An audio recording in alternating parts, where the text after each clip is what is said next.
Howdy, howdy. Welcome back to I Don't Know, the podcast where I explore themes surrounding doubt and the unknown and how that plays into my life as a general creative person and a consumer and all things connected to that. So I'm Gabe Garber, as always, and as usual, I still don't know. Trying something a little bit different. Recording this morning as opposed to in the afternoon, and yeah, just trying to take some initiative and get this done while there's an open window. And yeah, lesson learned from last week is that putting it off, even if there's other stuff that forces me to put it off, isn't always the best idea. So yeah, I guess hopping on when it's fresh, or just doing it even if something's not fresh, and just getting it done with. So we're trying that out, and yeah, I'm having some technical issues so far, but we're gonna push on. Yeah, I had a few recent experiences ingesting some media that I wanted to talk about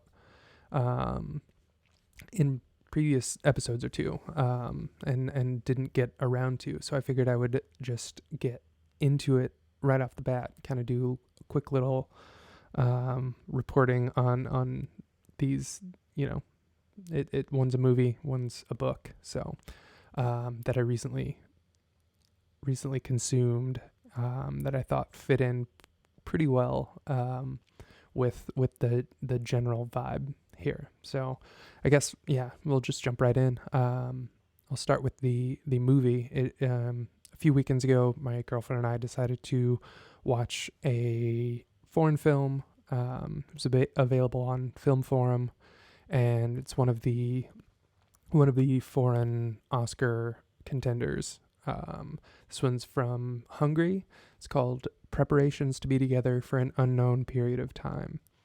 And yeah, it just, I couldn't recommend it highly enough. It was, I guess, in some sense, very psychological, not quite on the edge of like thriller, but definitely mysterious, and framed in such a way that there is a lot of doubt that is constantly played with.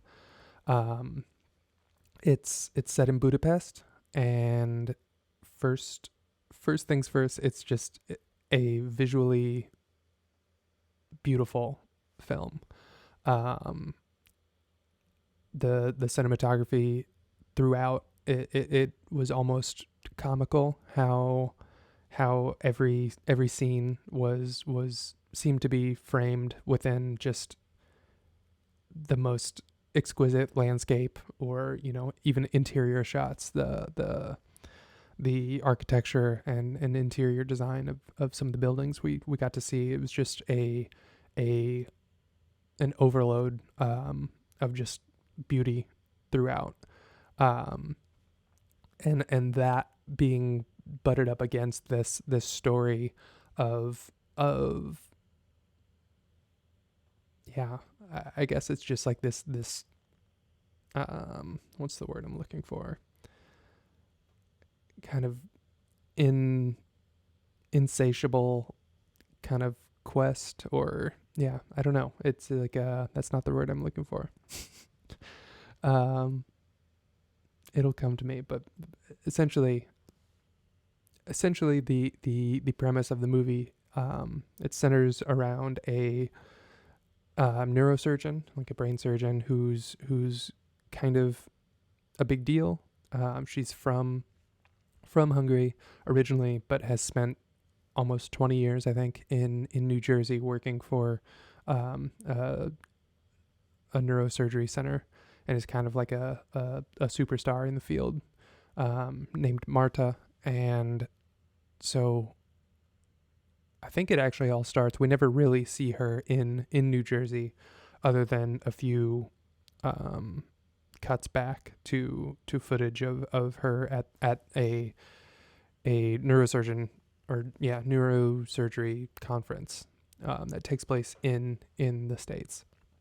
So it's during this conference we find out that she met a fellow neurosurgeon from Hungary, and the extent to which the extent to which they interacted is a mystery to us still, but as a result of meeting him, there was, I don't know, it's difficult because it'd be easy to just jump to a framing of like falling head over heels for this person, or like dubbing him Mr. Right. That's too easy of a claim to make on it. But there is something, whatever their interactions were during the conference and their time in New Jersey, they made plans to meet in Budapest on the, I think, Liberty Bridge 1 month from then. So it's in her diary journal. And we essentially see from the start that that's kind of how it's set up. She makes the trip from New Jersey back to Budapest in hopes of meeting him and seeing what goes from there. And so he stands her up. He never shows up. And I think that triggers the kind of doubt within herself of like wondering if she was making all of this up. So actually I gotta back up a little bit. So before it really gets that deep for her or troubling for her psychologically, she knows where he works, or the hospital that he works at, and kind of does some light stalking and encounters him on his way, like leaving work one day, to his car, and asks him why he didn't show up. And he doesn't seem to recognize her at all and has no recollection of ever having met her. At which point she faints and comes to a little bit later, and then that's essentially kind of the starting point for the plot of the film. So that's where her kind of obsessive quest to figure out, am I making this up? Did this happen? She, pulls up footage from the conference, and sure enough, he's definitely there. She's, near him, like in proximity. So it all kind of comes out that it seems like she's not making this up, but the extent to which, he just doesn't recognize her at all, is obviously unsettling. And so it kind of propels a bit of obsession on her part. But she actually, so we don't know this from the start, but she, in making that trip to Budapest, and after all this happens, she ends up deciding to stay. So after being gone for 20 years and I think self-admittedly from the beginning not ever anticipating being back, she buys an apartment that's very underfurnished and kind of, not the most ideal spot, but essentially she just wants to be there, and ultimately gets a job back at the hospital university that she initially studied at, and is working essentially with this guy, although they don't interact too much, because I guess by that point in time he's become an author and is focused more on the writing and the everything that comes with that. So he's less in the hospital doing the work, the clinical work. But regardless, they do come in contact and generate some amount of relationship. But essentially throughout the whole thing, she's going through therapy, trying to trace this back, and just again playing the whole time with this very fundamental level of doubt as to whether she can trust her own memories, whether there was any amount of like exaggeration, or how much of this was she skewing. And it's shot in such a way that there's it ultimately kind of plays around with, even at a certain point you wonder if maybe she made him up at the whole time. It would have been, I think that would have been a bigger leap than could have been supported. And minor spoiler, that isn't the case, but I don't think that necessarily takes away. There's still plenty of, again, with both of them being in the brain surgery, neuroscience kind of field. That's a helpful framing for this as well, because it's obviously within her profession to deal with this, but now she's faced with this situation that's directly impacting her. And it's I think I said it's shot beautifully. There's plenty of intrigue and mystery throughout. And I don't know. It certainly resonated in a lot of ways, particularly with just the level of uncertainty and doubt that can creep in, even and almost especially when they're these rich, very very deep kind of interactions that are called into question. Highly recommended. Again, it's called Preparations to Be Together for an Unknown Period of Time. Like I said, I think it's available on Film Forum. And it's a foreign film entry for the Oscars. So if I would imagine it will see some more expanded release, in some form or another, but just exquisite, well done. I actually made a comment early on, I wonder if this was shot on film, and it come to find out after the fact that was true. It was shot on 35 mil. It just had such a visual aesthetic to it that was just very, I've seen described sensuous, and I think that is it's a very provocatively shot movie. And again, just playing with that, the vividness, playing that against the doubt, I think was such a powerful kind of incision to make, to use that as your pivot point, the fulcrum, to recognize to at one point have these exquisite, rich, beautiful settings that are, the visuals that are just bombarding us, while also playing with the concept of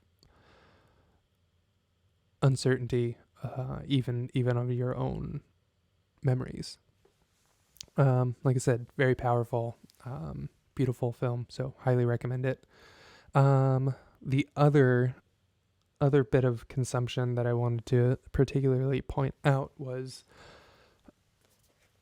Invitation to a Beheading, Nabokov.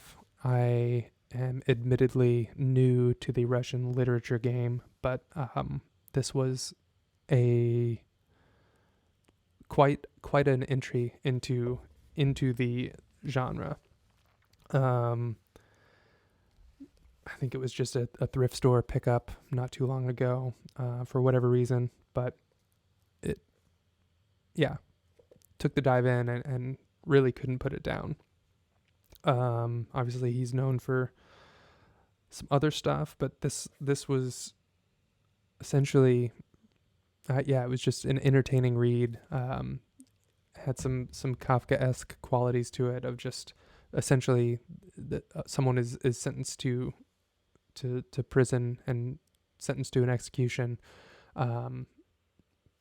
pretty much right out of the gate. So, and essentially the novel itself follows his incarceration leading up to this mystery date when his execution finally happens. And so I don't know. There's a playful quality to the writing that, even at the very start, once it acknowledges that he's been incarcerated, Nabokov even kind of playfully spells out or suggests, like, well, we're already to the end of this story, so where do we go from here? And that's within the first chapter or so. And there's just this one, I don't know, it kind of played with plenty of tropes that have been played with since. I don't know, prison escape kind of stuff, like who to trust, the neighbors within the prison, or the prison guards, etc.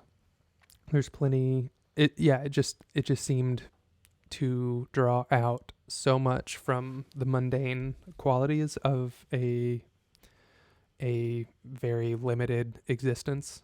And I guess one of the things here is that Cincinnatus, who's the main character, who's been sentenced, he's not told when the execution day is.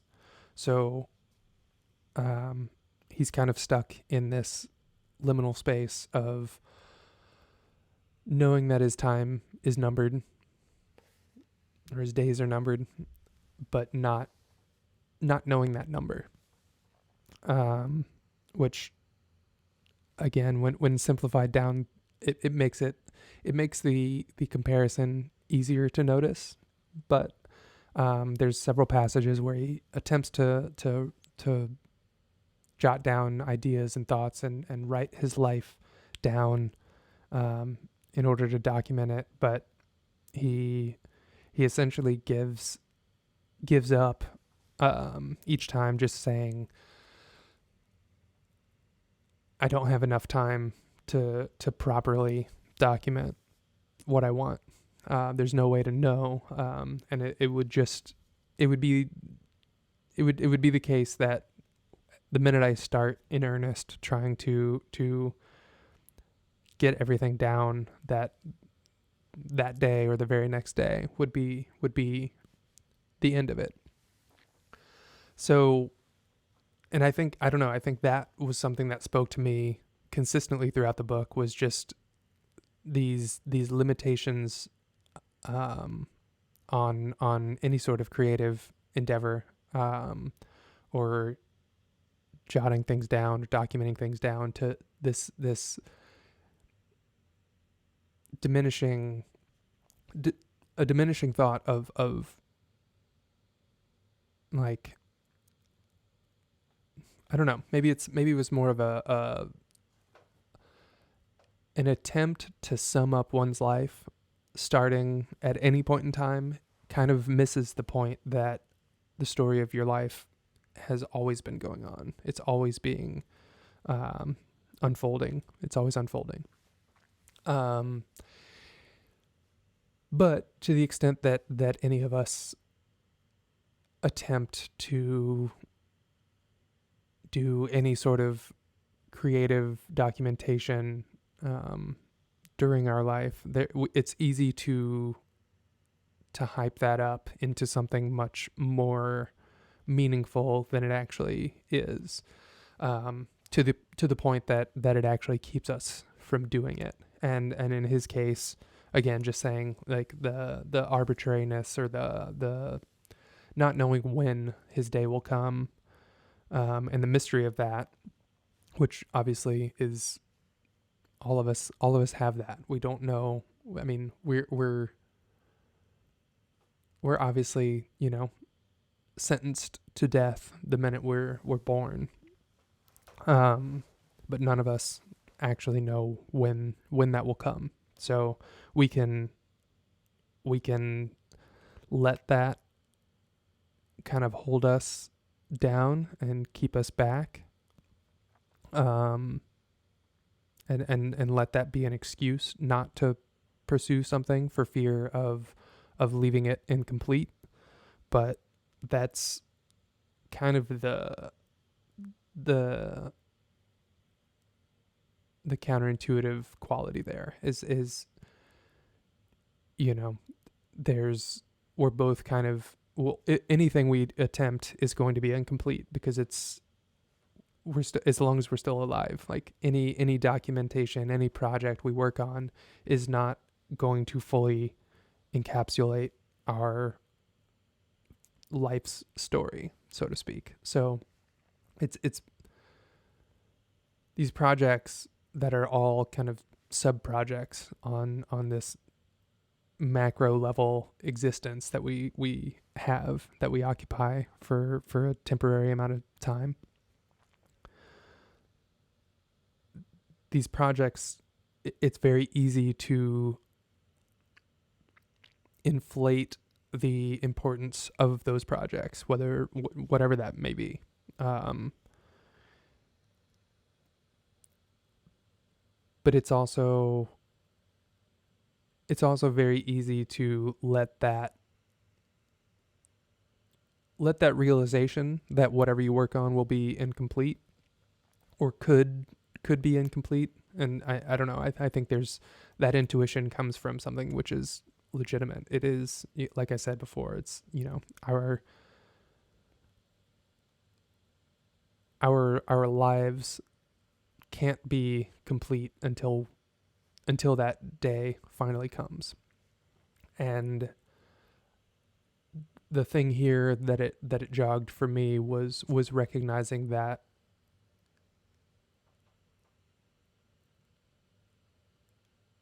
we're kind of jumping categories when say you have a project within, if in his case he's trying to write out and explain himself or express himself, his life, try to capture his life in written form.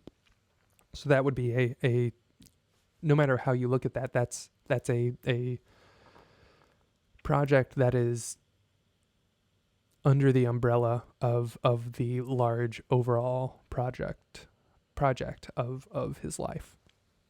So by the nature there, like any of those, no project can be any more complete than the parameters of that project. And in his case, he's using, kind of jumping from the parameters of that project and comparing that to the macro level project of his entire life. So saying if that gets cut short, then his this little subset of work that's part of his story will be incomplete. And yeah, I don't know, just thinking about how many times, how many different projects, creative projects that I've had that weren't clearly defined or weren't sufficiently defined up front as far as the parameters in terms of what would be the markers of that being complete or I guess like complete enough for me. And then succumbing to that feeling of letting that be the excuse of like, this isn't going to be, this isn't good enough, this isn't done, this isn't, this is incomplete. And I think a lot of that comes from failing to see the larger picture and failing to, I guess, fundamentally acknowledge that until we die, these, our story, the work that we're doing while we're here is going to be incomplete. And so there's kind of a miscategorization, or we're jumping a level, or failing to recognize that any project within the larger project will always be mired by some level of incompleteness, by virtue of being part of a bigger project that is inherently incomplete. And so again, I think that highlighted this time, recognizing it in the book, it highlighted for me the need to set those parameters clearly with any project within the larger body of work. And that, I don't know, I guess, again, to pull back into the Beats project, just that's the most readily available, familiar body of work, sub body of work that I can pull from right now to reference. I don't think I would have been able to do that had I not set the parameters to a much more approachable level, or to a level that felt attainable at that point in time. And I had to actually sit down and kind of figure out what the aim of that project was. And I think doing that, sitting down and kind of brainstorming, fleshing out the nature of that sub project, forces you also to kind of recognize that it is a sub project and shouldn't be compared or held up next to the master project of our lives, holding it up to that in order to gauge completion or whatever that is, is clearly a mistake. And it just, like I said, it illustrated or highlighted that kind of fine line between just understanding that everything is incomplete, but finding a way to keep that in mind while also understanding that I have some level of say in how I define the completeness of some of these subcategories of projects that I work on. And there's a level of arbitrariness to all of it, but I guess that's kind of the point, is that because it's arbitrary and because I'm the one choosing whatever project that is, then I'm also the one who's charged with setting the parameters. I think as a jumping off point, I mean, there's plenty more to say about the novel, but it just was such a pleasure to read. It was very joyful, very funny in a lot of places. Couldn't recommend it enough. But I guess as just kind of a jumping off point creatively, of just realizing the importance of understanding what it is you're undertaking at any given point in time. And so just thinking again with the Beats, I just wrapped that. I just completed the year a few days ago. I gave myself a little bit of time to try to establish what the next project is going to be, or what the next projects will be. And that's uncomfortable. After having, set up and done this thing more or less every day for an entire year, the idea of taking days off was and is still challenging. So there's a recognition that the structure of showing up and doing a practice consistently, recognition of the value there, because that's essentially taking place in the face of that perpetual doubt that we're all faced with. And to the extent that you can standardize a practice, you can get familiar with it, and you start to kind of, that becomes part of a gauge of where you are at any point in time. And it's important to recognize that you don't want to fall too far into that, using that as your only gauge. I think the example in the book of just attaching a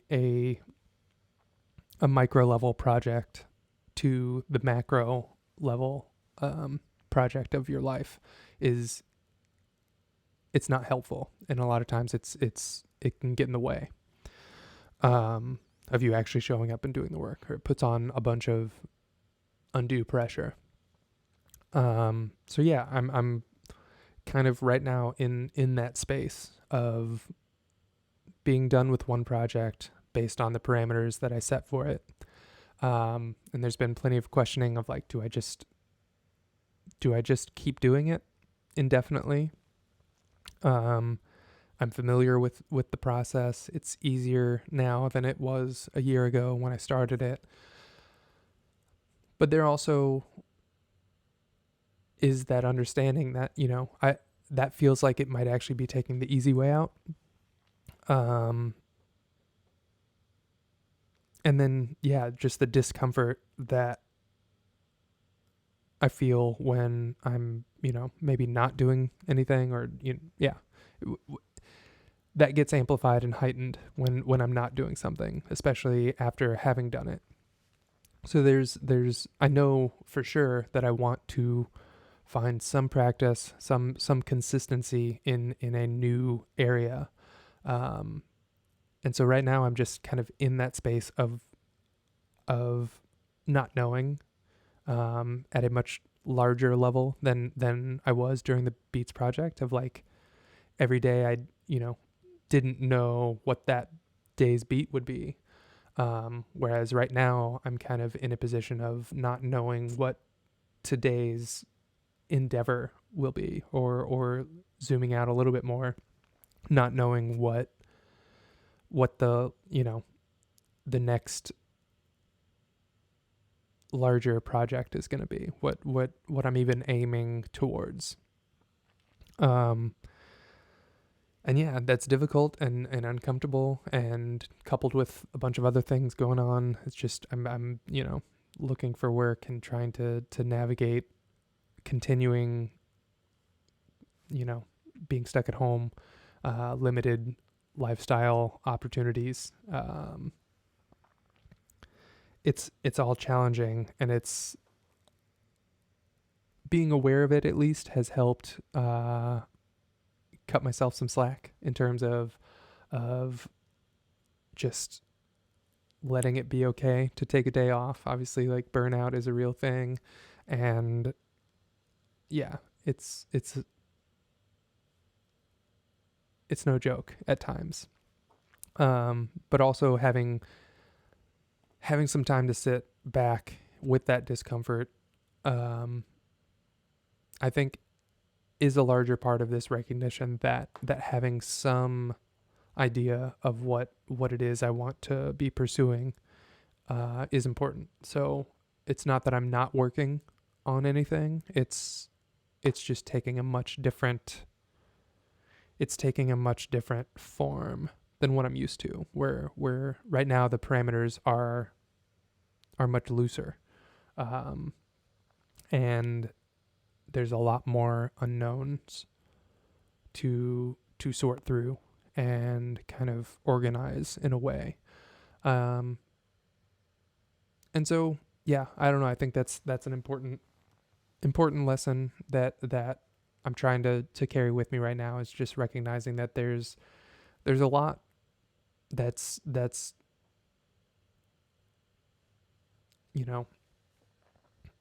there's a lot to be done.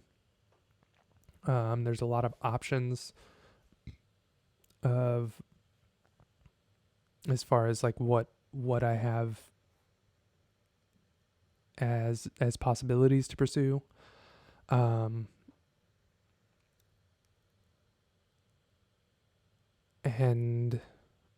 an understanding that it's important to lay down the parameters and establish those as clearly as I can up front, before just diving in blind.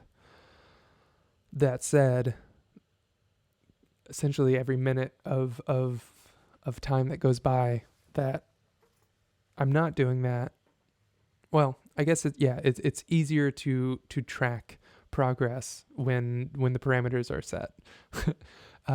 Maybe that's a very obvious thing to say, and right now when there's not parameters or not clearly established aims or navigation tools to measure progress, most moments right now feel absent of those, or feel like they're severely lacking any amount of progress. And again, this is just like a different dimension of work that needs to be done in this interim period, and it doesn't register in the same ways, in the same areas as a clearly laid out project. And so I don't know, that's been the biggest struggle recently, is just trying to, in any given moment, remember that I am working, but the work that I'm doing right now is much more nebulous and kind of ethereal and hard to measure, because it's not, I'm trying to set up the rules of the game. I can't play the game until then.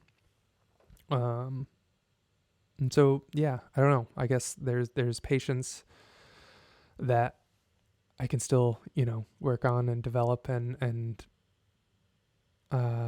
rely on, that I know is in there. And just give myself some grace there, because it's holding myself to the standard of jumping from one well-established project to another. It's just not a sustainable standard to hold myself to. And again, like recognizing that quality is important to me, whether or not that's easily defined. We've kind of touched on that a bit. Whether or not it's easily defined. Oh, just completely lost my train of thought there. But I'm just working on establishing a new practice, and the meantime is uncomfortable and not always the most fun. So I'm working on trying to not put too much pressure on myself to figure it out, while still exploring those feelings of discomfort, those feelings of pressure, those feelings of the unknown, being faced with that. I'm trying to just accept that and understand that that's part of it. And I think that's really all I can do right now. I don't know. I guess that's as good of a place to wrap as any. Feels good to get this out of the way. Not that this is, something just in need of getting done and forgotten about, but I think maybe one of those things of defining the standards is getting to a point or taking something as far as you can take it at that point in time, getting something good enough that you're willing to let go of. And yeah, that can be just an idea to sit with for the time being. Possibly exploring that further. Yeah, I guess everything else is just going to be kind of basic housekeeping, standard fare. Continue, if you want to give support, follow me on YouTube. I'm trying to release these every week, usually Wednesday or Thursday. Anywhere podcasts are available, I should be up. If you want to rate it on Apple Podcasts, that's helpful as well, and would I think make it more visible for more people. I don't exactly know how that stuff works, but that's what I hear. So if you listen to podcasts, feel free to leave a review. That would be so helpful. On YouTube, leave a comment if you have questions or recommendations, suggestions, feedback in general. I'm open to it. I welcome it. Yeah, I don't know, subscribe wherever you can, wherever that makes sense. And I don't know what else. All of that stuff feels completely secondary to the project itself. But I would be remiss if I didn't mention it. So thanks again for tuning in. I will be back next week with more musings and unending ramblings regarding unknown as just an ever-present energy that we have to deal with all the time. So unknown, doubt, it's always there, and ignoring it is not helpful. So I'm just going to go ahead and wrap it up. Thanks again for tuning in. I'm Gabe Garber, and I still don't know.